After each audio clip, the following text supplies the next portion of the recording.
एवढं मित्रांनो, ठीक सोनेरी महलच्या बाजूलाच हे अशा मंदिराच्या प्रतिकृती पडलेली दिसत आहे बघा. यांच्यावरचं नक्षीकाम कोरीवकाम बघा, बघून काही वाटतंय का बघा. श्रीकृष्णाची मूर्ती दिसते, परफेक्ट एकदम श्रीकृष्णाची मूर्ती दिसते बघा. श्रीकृष्ण आणि त्याच्या आजूबाजूला त्याचे भक्त असं काहीतरी दिसतंय. हे बघ श्रीकृष्ण, हो श्रीकृष्ण.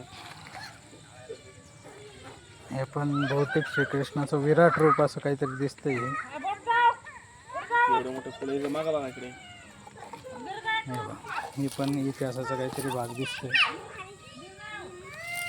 हे बहुतेक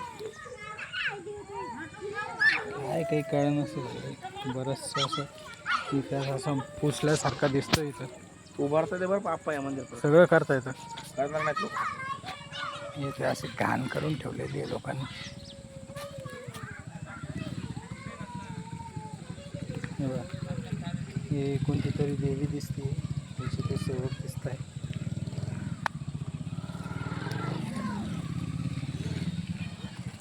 खूप अवघड परिस्थिती तिथं असं हे मंदिर पडलेलं आहे.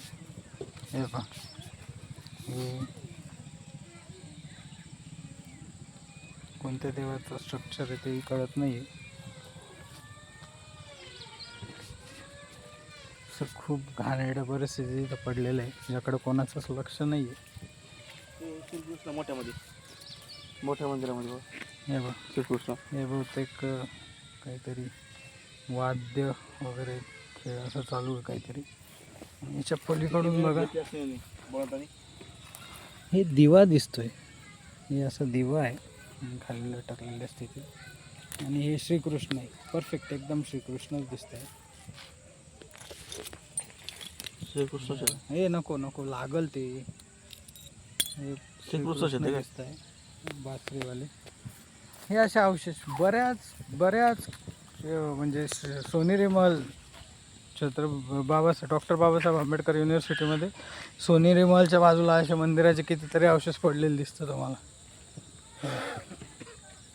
आतमध्ये सुद्धा बऱ्याचशा मूर्त्या पडलेल्या होत्या. मागच्या वेळेस मी आलो होतो त्यावेळेस पाहिल्या होत्या. आता तिथे जाण्यास मनाई आहे. तरी बघा, हे मंदिराचं म्हणजे बऱ्याच लांबपर्यंत पसरलेलं असं हे वरती दिसतंय ते गोगाबाबा टेकडी.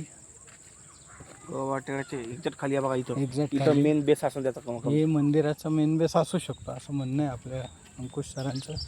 हे बाय, नंदीचं मुख तर दिसतंय क्लिअरली. नंदीचं मुख हे मुघलांचंच काम आहे मेन. हे मुघलांचं काम आहे मेन. हे देवळ फोडणं, जिथं देवळं असतील तिथं फोडणं. औरंगजेबनं काम केलेलं आहे केलेलं असेल. त्याचे अवशेष कुठं नेणार आहे? दगडामध्ये कोरलेला इतिहास कधीच खोटं नाही बोलत आणि बंद नाही. हे कोणत्या तरी देवाचे असे विशिष्ट वेगवेगळे रूप आहेत. पूर्ण हे कमानाचे नाही. आणि हे बघा, हे किती छान नक्षीकाम आहे. अजूनही ते एकदम चांगल्या स्वरूपात दिसतंय आपल्याला. बघा किती चांगल्या रूपात दिसतंय ते. तरी पण बघा ना कोणती मूर्ती नाही, हे नाही सांगता येणार.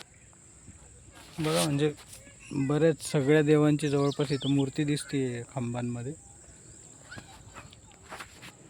आणि जर का याच्या बाजूला एक विश्वेश्वर मंदिर आहे, तर त्याच्याच बाजूला बहुतेक 12 ज्योतिर्लिंगही असू शकतात, काय सांगतात.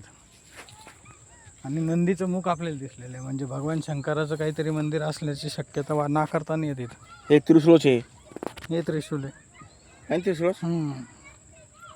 मध्यभागी फुलांची अशी प्रतिकृती दिसते तुम्हाला. एवढं बारीक नक्षीकाम कोणी दुसरं करून फेकून देणं शक्यच नाही आहे. जुनं नक्षीकाम आहे की जुनं नक्षीकाम होतं आहे. हे इथे पण असे खांबे तोडून टाकलेले. हे असं स्ट्रक्चर एवढे छोट्या मंदिराचं वगैरे असू शकतं आहे. बाकी आजूबाजूला भरपूर मंदिराचा समूह असेल या एवढ्या एरियामध्ये. ते जे लाईट दिसतोय त्याच्या अलीकडे ते डीपीच्या बाजूला आपण अजून मंदिरं पाहिली होती.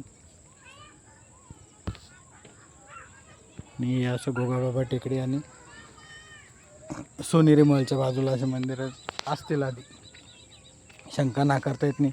नंतर या लोकांनी या सोनेरी महलला म्हणजे कोणत्या तरी मंदिराला सोनेरी महल बनवून कोणाची तरी त्याला समाधी बनवून टाकलं. झालं या लोकांचं काम. असंच काम चालतं या लोकांचं असं दिसतंय. चला ठीक आहे. तरी इतिहासकारांनी जरा लक्ष घातलं तर बरं होईल.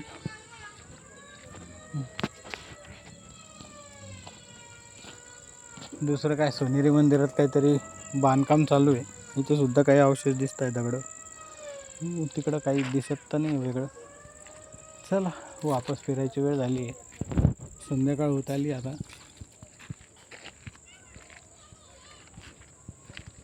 चला तिकडं नको जायला.